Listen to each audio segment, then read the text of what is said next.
upside down. It is politicized, it is weaponized, it is hollowed out. Donald Trump and his acolytes in the Justice Department are less interested in prosecuting criminals and more interested in prosecuting Trump's perceived political opponents. This is an absolute disgrace. Both sides, in past administrations, Democrat and Republican, have worked together to uphold the rule of law at DOJ. But now, the rule of law has been replaced by loyalty tests.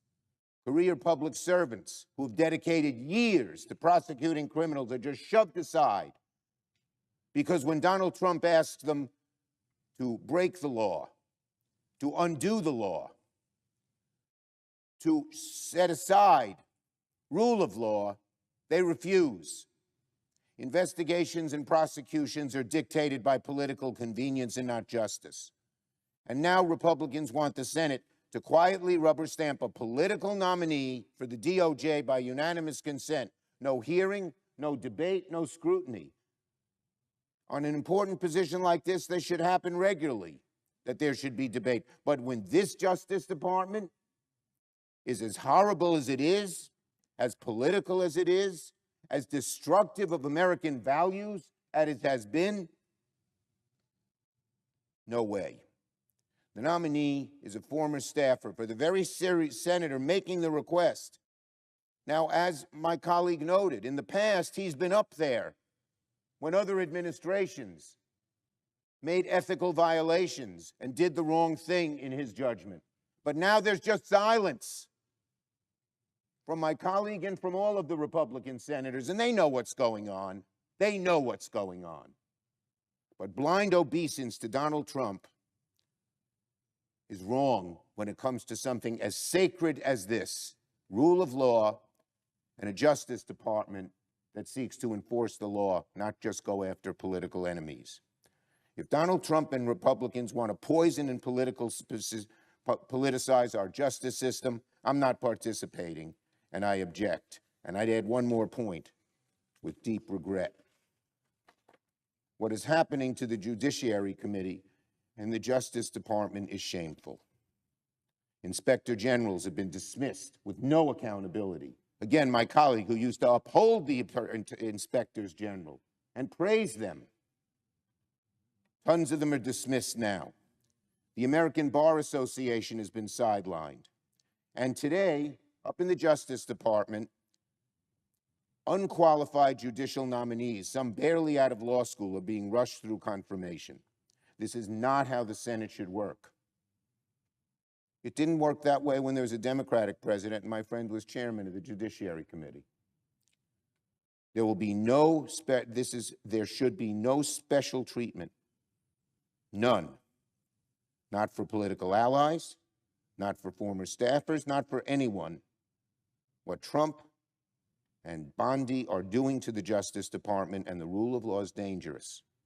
It undermines public trust, erodes the rule of law. The Senate should not be complicit. I object. The objection is heard. President, Senator from Iowa. I'm sorry to hear of the objection. I'd like to correct one thing that Senator Schumer said, that Patrick Davis didn't have a hearing before the committee. We did hold a hearing on Patrick Davis. I yield the floor. For the many reasons that I've listed.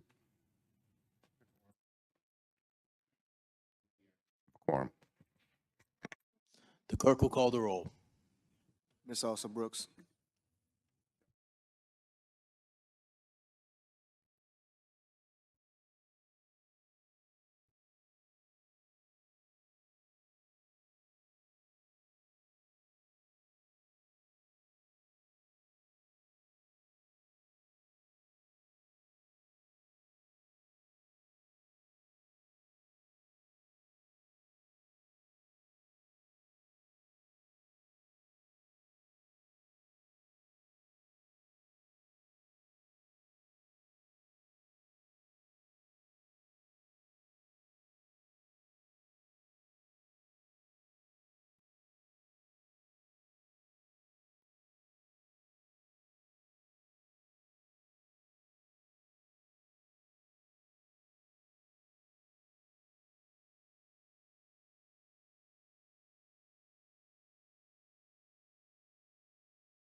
President, I ask Senator from Iowa. the following the form be suspended. Without objection. The clerk will report the motion to invoke cloture. Cloture motion. We, the undersigned senators, in accordance with the provisions of Rule 22 of the Standing Rules of the Senate, do hereby move to bring to a close debate on the nomination of Michelle Bowman of Kansas to be Vice Chairman for supervision of the Board of Governors of the Federal Reserve System for a term of 4 years, signed by 17 senators. Under the previous order, the mandatory quorum call under Rule 22 has been waived. The question is it the sense of the Senate that debate on the nomination of Michelle Bowman of Kansas to be Vice Chairman for supervision of the Board of Governors of the Federal Reserve System for a term of 4 years shall be brought to a close? The yeas and the nays are mandatory under the rule. The clerk will call the roll. Ms. Also Brooks, Ms. Baldwin, Mr. Banks, Mr. Barrasso, Mr. Bennett, Mrs. Blackburn, Mr. Blumenthal, Ms. Blunt Rochester, Mr. Booker, Mr. Bozeman, Mrs. Britt, Mr. Budd, Ms. Cantwell, Mrs. Capito, Mr. Cassidy, Ms. Collins, Mr. Coons, Mr. Cornyn, Ms. Cortez Masto, Mr. Cotton, Mr. Kramer, Mr. Crapo, Mr. Cruz, Mr. Curtis, Mr. Daines, Ms. Duckworth, Mr. Durbin, Ms. Ernst.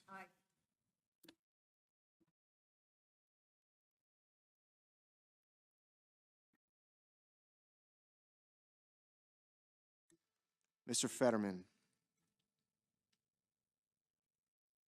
Mrs. Fisher, Mr. Gallego, Mrs. Gillibrand, Mr. Graham, Mr. Grassley,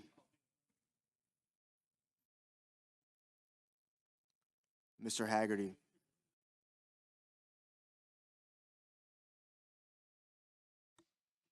Ms. Hassan,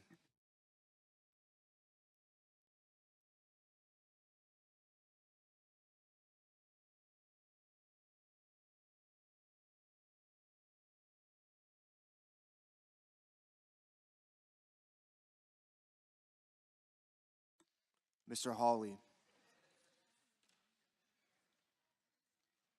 Mr. Heinrich, Mr. Hickenlooper,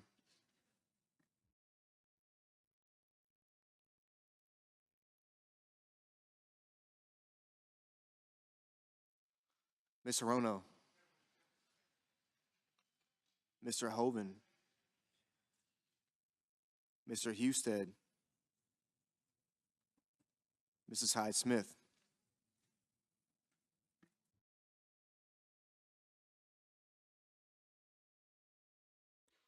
Mr. Johnson,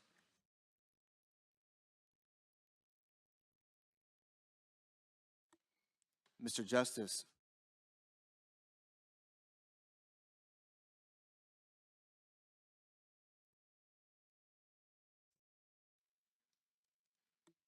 Mr. Kane,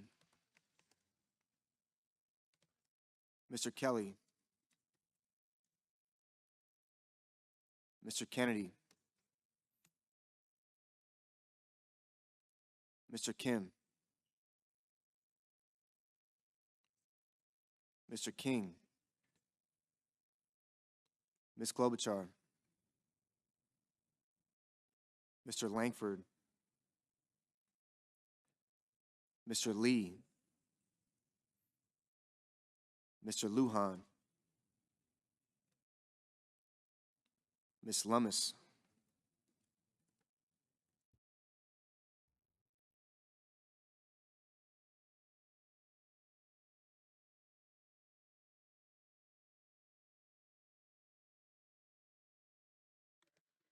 Mr. Markey,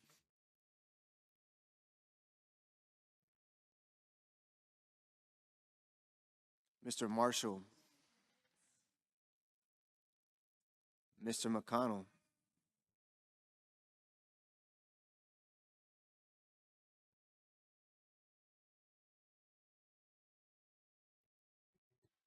Mr. McCormick,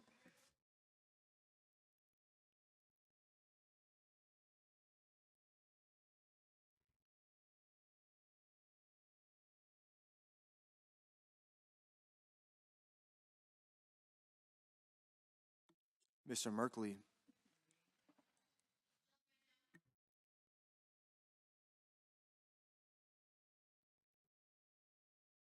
Mrs. Moody, Mr. Moran, Mr. Moreno, Mr. Mullen,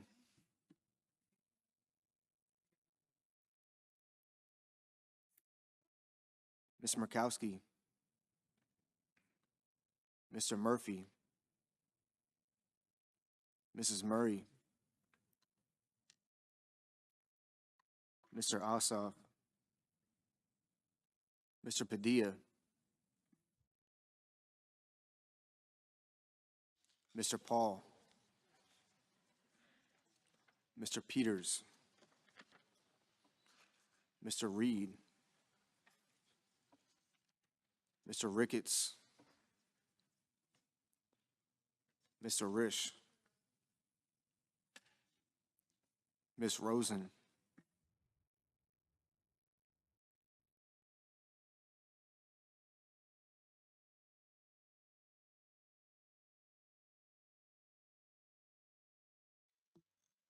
Mr. Rounds, Mr. Sanders, Mr. Schatz, Mr. Schiff,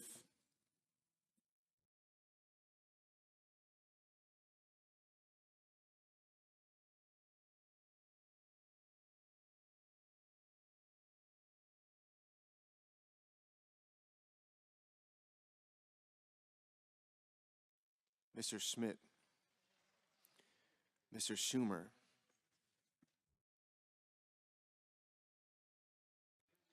Mr. Scott of Florida, Mr. Scott of South Carolina,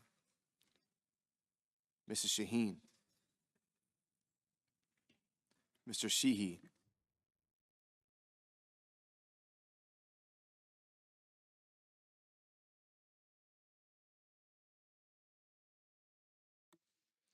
Ms. Slotkin, Ms. Smith, Mr. Sullivan,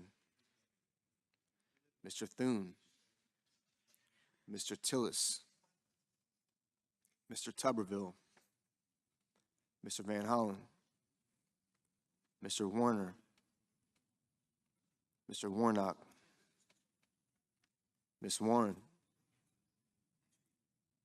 Mr. Welch,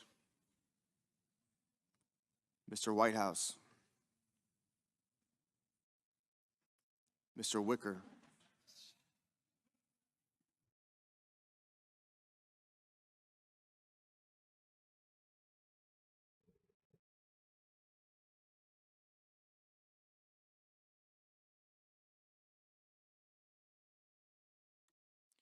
Mr. Wyden, Mr. Young.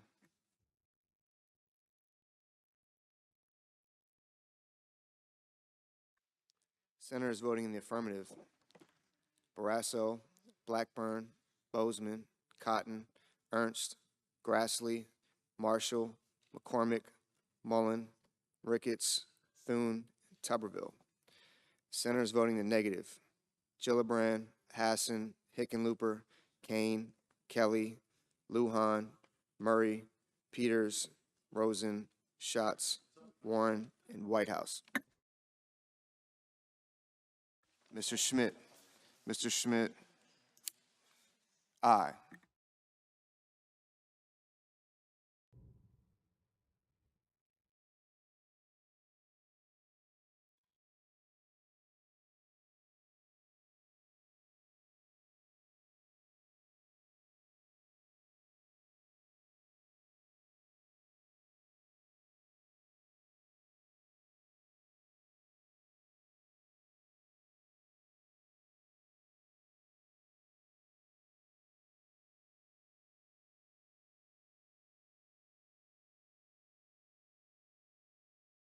Mr. Budd. Mr. Budd, aye. Mr. Haggerty. Mr. Haggerty, aye.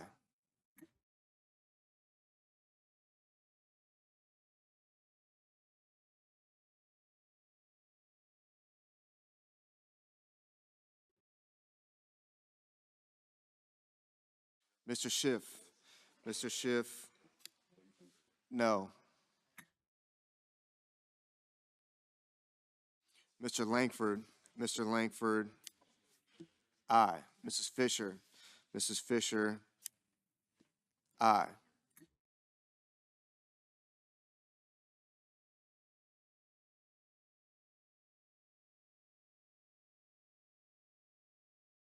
Mr. Kennedy. Mr. Kennedy, aye. Mr. Crapo. Mr. Crapo, aye.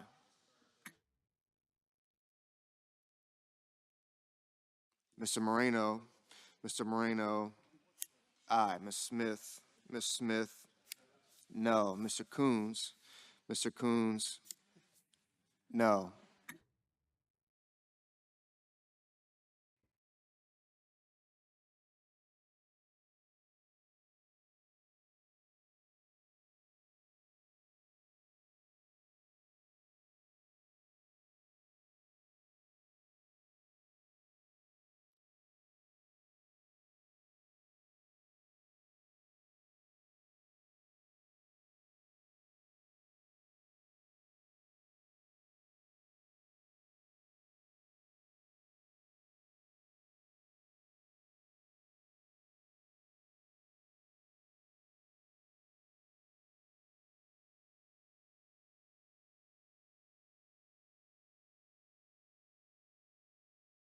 Mr. Padilla. Mr. Padilla, no. Mr. Kim. Mr. Kim, no.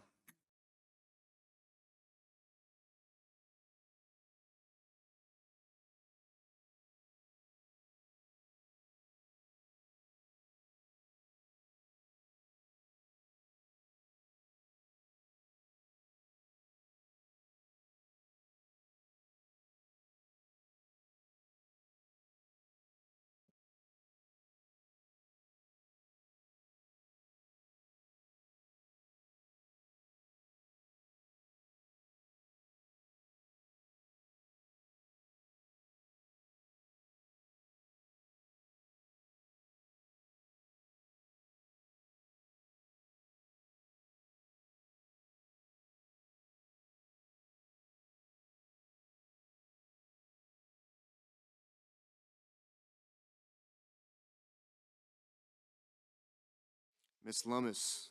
Ms. Lummis, aye.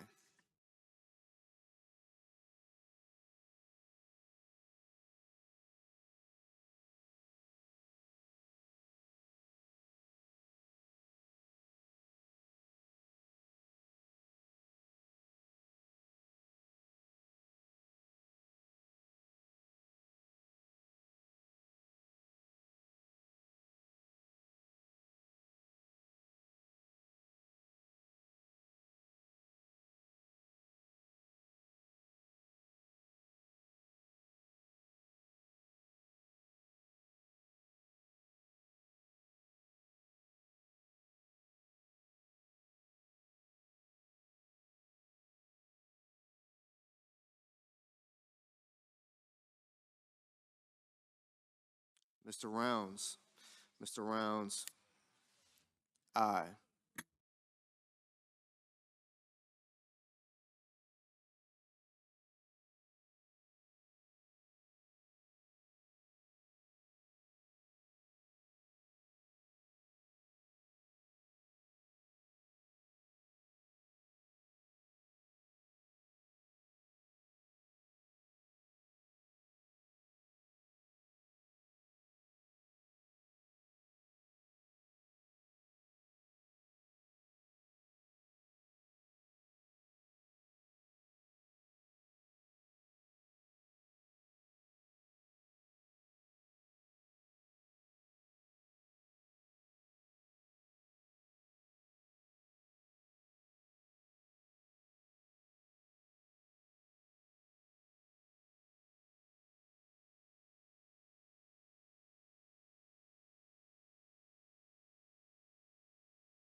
Mrs. Moody, Mrs. Moody, aye.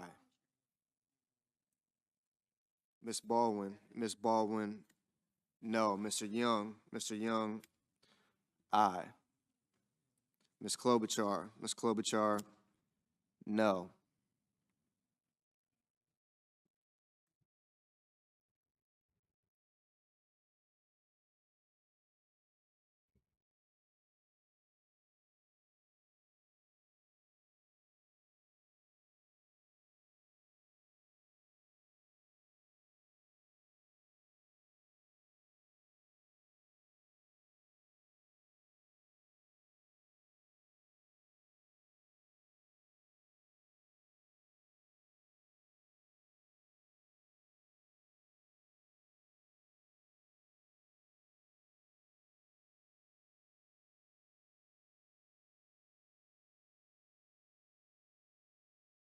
Mr. Gallego, no.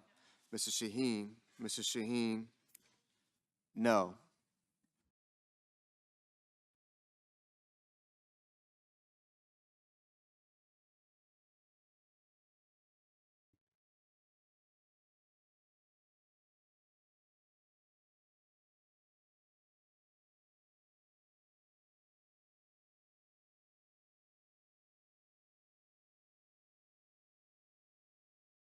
Mr.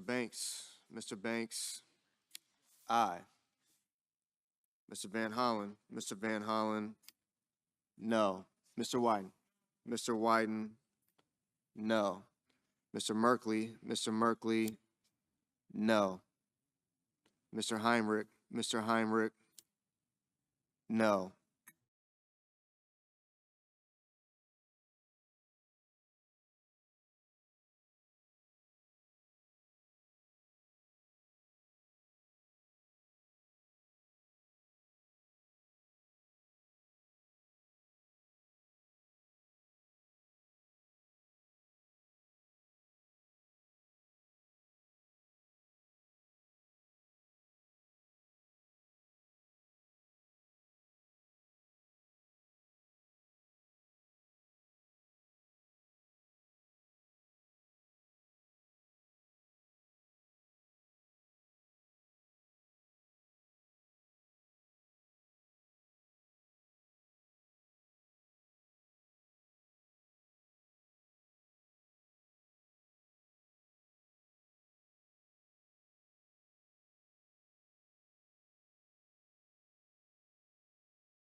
Mr. Cornyn, Mr. Cornyn, aye. Mr. Curtis, aye.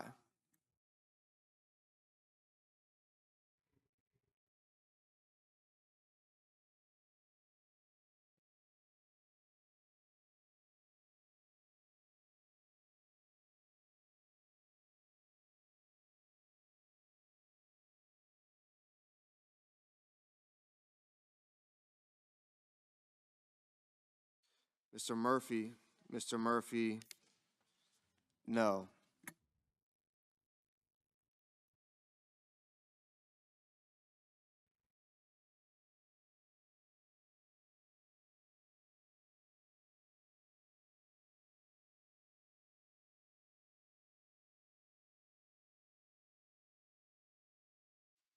Mr. Crapo, aye.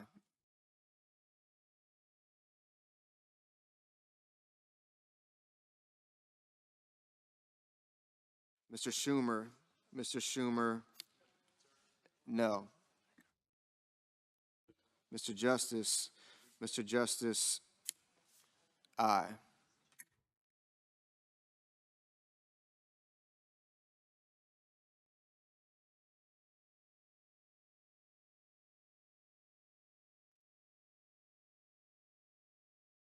Mr. Moran, Mr. Moran, aye.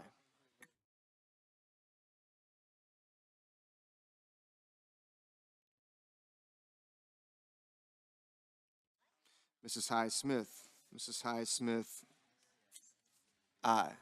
Ms. Blunt Rochester, Ms. Blunt Rochester, no. Ms. Duckworth, Ms. Duckworth, no.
Ms. Collins, Ms. Collins, aye.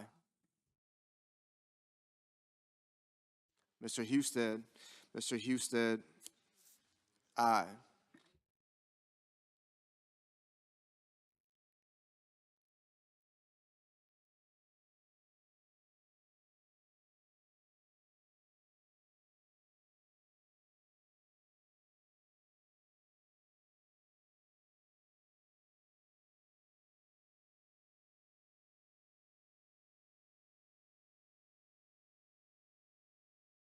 Is my favorite political novel. Robert Penn Warren, Indeed, one of the best pieces of writing. ever. It begins about the highway. The highway. You don't read our right? We do. We hang on your every word. Okay, thank you for coming. I want to thank Senator Wyden and Hassan for joining me. Well, we've all been hearing about how devastating the cuts to Medicaid and health care have been.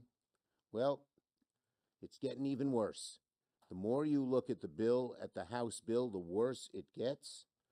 CBO is about to announce that it could go from 13.7 million people who would lose their coverage up to as many as 16 million. And new calculations will show that even Medicare is under the knife. So this is health care across the board. It is, of course, Medicaid, as important as that is. It is ACA. It is private insurance, which is going to skyrocket. It's everything that is terrible. So the news got even worse when you thought it couldn't get much worse. The bottom line is very simple. People with this bill, tens of millions who would otherwise qualify for health care benefits, would be mummified in new red tape, shortened enrollment periods, higher premiums, and weaker coverage. People will fall through the cracks and get phased out of coverage in the coming years. Death by 1,000 paper cuts. That's the intention of the Republican bill. And we all know one thing. Donald Trump is just lying about the bill. Lying about the bill. Well, here's the We Are All Going to Die Act. It says nearly 14 million. It's 16 million, getting closer to 16 million according to CBO's numbers, we've been told. 11 million people cut off from affordable food, tax cuts for billionaires. We're all going to die, Bill. And that shows the callousness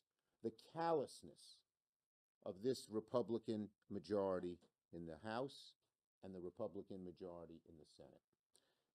Repeal and replace, it's that by another name. That by another name. And just don't take my word for it. Look at Senate Republicans. We heard what Joni Ernst said. We're all going to die. How about John Kennedy? Not the former John Kennedy president, but our present Senator John Kennedy. He said, I'm not worried about people losing their health care. We remember the great Commerce Secretary Lutnick. Well, if my mom missed a payment on Social Security, it wouldn't matter. Of course, they have a billionaire son-in-law. But when Joni Ernst said people will die, she summed up the callousness of the whole Republican majority in terms of people's health. And health is our greatest gift. Despite the lies that Republicans have been telling Americans and maybe themselves, there's a cold, harsh reality that this bill is just tax breaks for the ultra-wealthy, paid for by gutting health care for up to 16 million Americans. And by the way, small business owners are going to see their premiums skyrocket. You know how many people, I believe at the end of the day, because so many hospitals will close or lay off people, that I believe it could be, certainly hundreds of thousands and maybe even over 1 million people losing their jobs. This is across-the-board disaster for the American people. Now, Donald Trump is trying to lie about it. But let me tell our Republican Senate colleagues, what will be enacted is not Donald Trump's soothing words, but the actual reality of harsh cuts where people lose health care, where people's premiums go up, where hospitals close, nursing homes close, and people are laid off. So anyone who thinks they're voting for the nice words of Donald Trump will face a harsh reality when this is implemented. And they've moved up the implementation date as well to 2026. You know what that means? More hospitals close, more people are laid off. Healthcare providers don't get any time to try and adjust to the harsh reality that Republican House members and Republican senators want to impose on them. Over 850,000 people, it's estimated, will lose their jobs, and I think that estimate is low. I think it could go well over 1 million jobs lost. Over 10 million people who signed up for their insurance during the last month are healthy young people. Their costs are going to go up much higher. It affects the babies, it affects the kids, it affects the young people starting out with families, it affects the elderly. Across the board, it is just terrible. Now, Trump and the Republicans claim they want to fight fraud. Bull. They just pardoned a horrible nursing home owner. I think he got 10 years. I don't remember, but he got a big, long sentence, who committed fraud by taking money from the doctors and the nurses and the aides in his nursing home. They say they want to cut fraud. Then why'd they get rid of the IGs who are in charge of fraud? That's bull. They can't say it because they know how unpopular it is, but they just want to strangle health care and all it does for people. Okay? Let me just say this. For many Americans, health care coverage is the difference between life and death.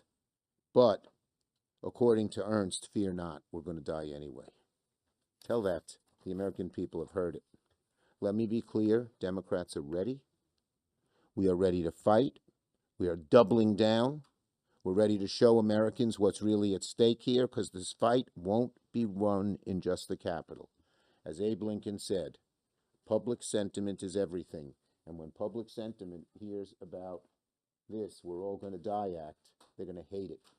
And they're going to tell their senators they hate it. And if the senators think they can get away with a yes vote and explain it, they're sadly mistaken. The cuts are too deep, the cuts are too real, the cuts are too devastating for people. Okay? And finally, why are they doing all this? Why are they being so mean? Why are they being so cruel? And why are they being so politically tin-eared at best, suicidal at worst, all to give tax breaks to billionaires? They are in total obeisance, Donald Trump is, and his colleagues are, to the small group of very wealthy, greedy people who say, I don't care what you do to everyone else, cut my taxes. And, by the way, get rid of any regulations. Senator Wyden. Thank you very much, Mr. Leader. And let me pick up on where the leader stopped. The legislation has rapidly become an anti-senior bill. And let me walk you through why that's the case. 1 million low-income seniors are going to see their Medicare premiums go up by nearly $200 a month. The bill makes nursing homes less safe for frail seniors because it rolls back safety standards. For example, Mehmet Oz somehow thinks that AI is going to take care of everything that seniors need in rest homes.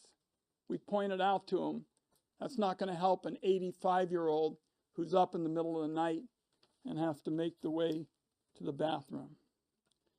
The bill's going to hurt hundreds of thousands of seniors by reducing services for those who count on Medicaid to lose care at home.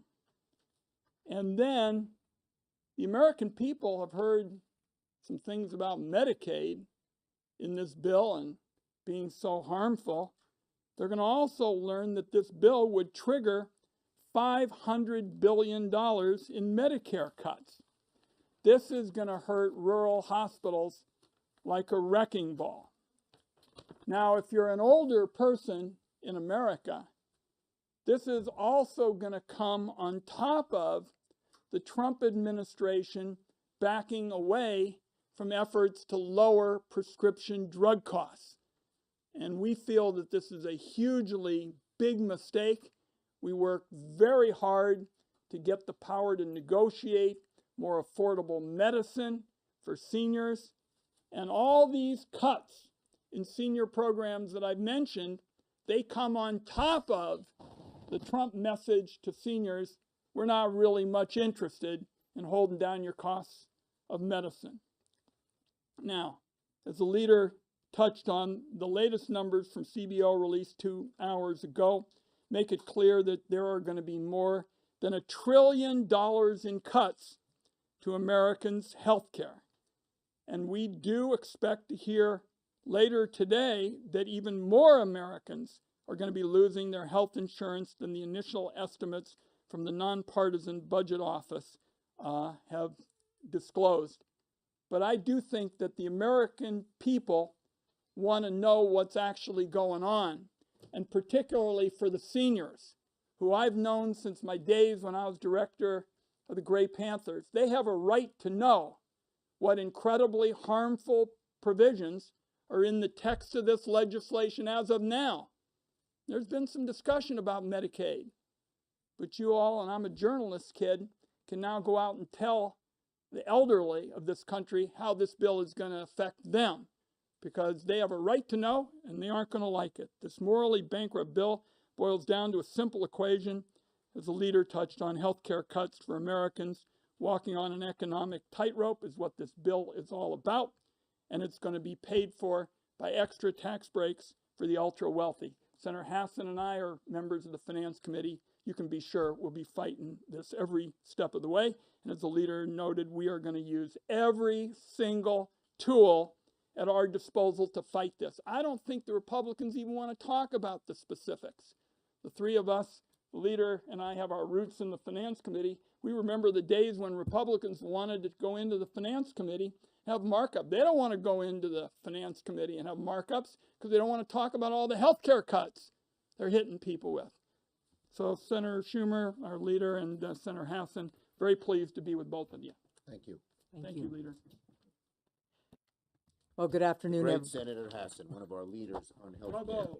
Well, thank you, Leader Schumer. Thank you, Chairman Wyden, Ranking Member Wyden, for your remarks and for your leadership. Thank you all for being here this afternoon. Look, President Trump and congressional Republicans continue to push forward a bill that gives more tax breaks to billionaires and corporate special interests, paid for by trillions being added to the national debt, paid for by taking health care coverage away from 36,000 Granite Staters and millions of Americans, and triggering nearly $500 billion in cuts to Medicare.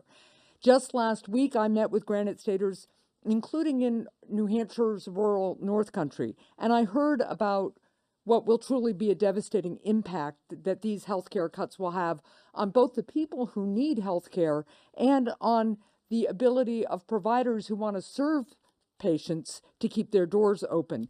Khadisha, a young mother in Nashua, New Hampshire, in the southern part of the state, talked to me about the services that her son with autism gets because he has Medicaid coverage. Occupational therapy, physical therapy, behavioral therapy. He's making great progress. All of that is now at risk because of this bill. Now, Medicaid can be the difference between life or death for people and families, the difference between getting care for diabetes, for addiction, or cancer, or having these diseases go untreated.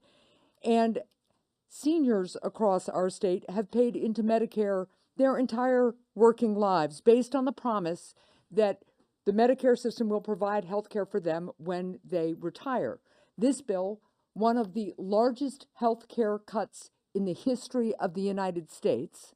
Let me repeat that. This is one of the largest health care cuts in the history of the United States. Will result in more untreated diseases, packed emergency rooms, and even higher prescription drug prices. Just last week, someone I know was at one of our local hospitals' emergency room. The wait for treatment for a routine infection in that emergency room was 7 hours. That's a real problem, and it will only get much worse if this bill passes. And as people lose their coverage and don't get care, rural providers who count on these patients will have to severely cut back their services or close their doors altogether. Now, let me tell you what's happening for pregnant women in my state. For a pregnant woman in labor, as you all know, every minute feels like an hour. In New Hampshire, the median driving time to a labor and delivery unit has already doubled over the last decade to 40 minutes. If more hospitals have to close their labor and delivery units because of these Medicaid cuts, that time will grow even longer. And let's also be clear, especially in the northern part of my state, if it's winter time, that 40-minute drive may be a life-threatening drive in and of itself, and it will take much longer. We've seen an uptick in New Hampshire in births that occur in unplanned locations. Just in January, a couple who ended up she had a home birth because she couldn't get to the hospital in time. For older and disabled Granite Staters, I heard in the North Country last week about a woman in her 80s who lives alone with her adult disabled son, who needs a community health worker to navigate the paperwork to apply for Medicaid and get the redetermination every year for her adult disabled son. She can't get through the paperwork without the help of a community health worker, and community health worker positions are being cut by this administration. So these new rules will have real impacts on people like my constituent who I just described and her disabled son. The bottom line here is clear. If congressional Republicans and Donald Trump get their way and pass their bill to give billionaires and corporate special interests more tax breaks at the expense of the middle class, more people will get sick, health providers will be impacted, our economy will be weakened, and families will be hurt. And last thing, I want to remind people that my colleagues and I, on both sides of the aisle, have, in fact, put forward a number of bipartisan proposals to lower healthcare costs. There's real work to be done in this area. But if my Republican colleagues are willing to abandon their dangerous partisan bill, we could actually do this work together and actually lower costs, healthcare costs, for our constituents. But right now, it appears that they are determined to pass this devastating bill. We're going to continue to speak out about the harms that it will cause, about the trillions it will add to our deficit, about the healthcare providers who will need to close their doors, about the real dangers this provides to the health, the security, and the economy of our states and our country. Thank you. Well done, Maggie Absolutely, Hassett. Maggie, great. Just again, so you heard, everything's getting worse. The more you look at the bill, the worse it gets. It's now $1 trillion in cuts. It's over 800,000 job loss, many of them in nursing homes and rural hospitals. Just remember, they depend on Medicaid disproportionately. I've been in nursing homes in downstate, upstate, rural. They're all worried they're going to close. 70, 80% of their revenue is Medicaid. Same with rural hospitals. And then you add the Medicare problems to it and the healthcare provider. Some of the bigger hospitals are going to be devastated and have to lay off people and not be able to treat people as well. But for the rural hospitals and the smaller hospitals, this is really death. And the bottom line is this is going to be devastating in America. I think if our Republican colleagues, God forbid they pass this bill and it becomes law, could turn the clock a year ahead, they'd all say, why did we do that? Why did we do that? Questions on this subject? Yes, ma'am. Have defended some of their budget bills, Medicaid reforms, by highlighting preliminary CBO projections of roughly 1.4 million illegal immigrants losing their coverage under state-funded health programs. Is reducing federal Medicaid payments to states that provide coverage to undocumented immigrants a reform that Look, you would support? the bottom line is this overall bill is so awful. If they want to aim, if they got some specific issues, aim it. Don't just do a meat axe or a chainsaw across the board and cut everything. I don't know if their numbers are accurate. These are GOP numbers, but it doesn't matter. The bottom line is this goes way beyond even what they're talking about and hurts everybody. Next question. Next question. Considering Elon Musk's robust opposition to this bill and the fact that he has not returned the call of the Speaker of the House, according to the Speaker, would you try to bring him into the fold to help kill this bill in the Senate? He's not my cup of tea, to put it mildly, but Republicans are already listening to him. They're already listening to him. You've heard some of the right-wing groups uplift Elon Musk against Donald Trump. Yes. Well, one of the things that it sounds like he wants is to bring back the EV tax credit that's been taken out of legislation. So is that another thing that you agree with you on? Well, I spoke on the floor about what they're doing overall in energy is just ridiculous. It's going to raise people's costs, thousands of dollars in terms of their power costs. Number two, over 840,000 jobs will be lost. And number three, it gives all the keys to China. So we have to revamp the entire energy package. And I've met several times with my 7 or 8 of my Democratic colleagues. I think Senator Wyden was in those meetings. Yep. And we're reaching out to Republican colleagues, as are our industries that are affected. 80% of these new clean energy industries are in Republican states. The whole thing needs revamping. Just like in healthcare. Yes. Are you urging members to vote against the Genius Act on any final votes? I voted no. There's a division in our caucus on that issue. The reason I voted no is because it did nothing to stop Donald Trump and his family from engaging in self-aggrandizing, self-enriching activities. Yes. OMB sent a rescission package to the Hill. I'm wondering what you think about that in light of Russ Vought's argument that he doesn't need to do this, that they have the right to impound funds. Do you think that sending that rescission package kind of undermines his political point? Well, I think the bottom line is the rescission package is something that we Democrats very much vehemently oppose. How are you going to have a budget? How are you going to put together budgets if they're then going to try to do rescissions? What's the point of doing a budget? But the good news is there are a good number of Republicans who don't like it either. Last one. Leader Jeffries yesterday told us that he thinks the rescission package is dead in the Senate, that it will not pass here. Do you agree with that? Look, we're going to fight the rescission. They haven't even sent it over to us yet, so we can't comment on what's going to. We'll see what happens in the House. But I think there's broad Democratic opposition to the rescissions package. Okay. Thank you, everybody. Thank you, guys. Okay.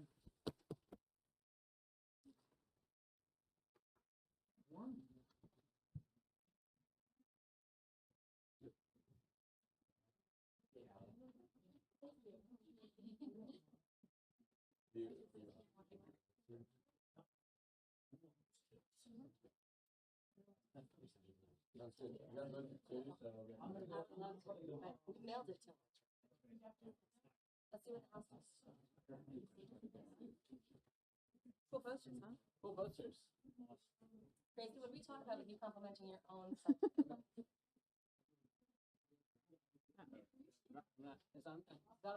I didn't know what you were doing.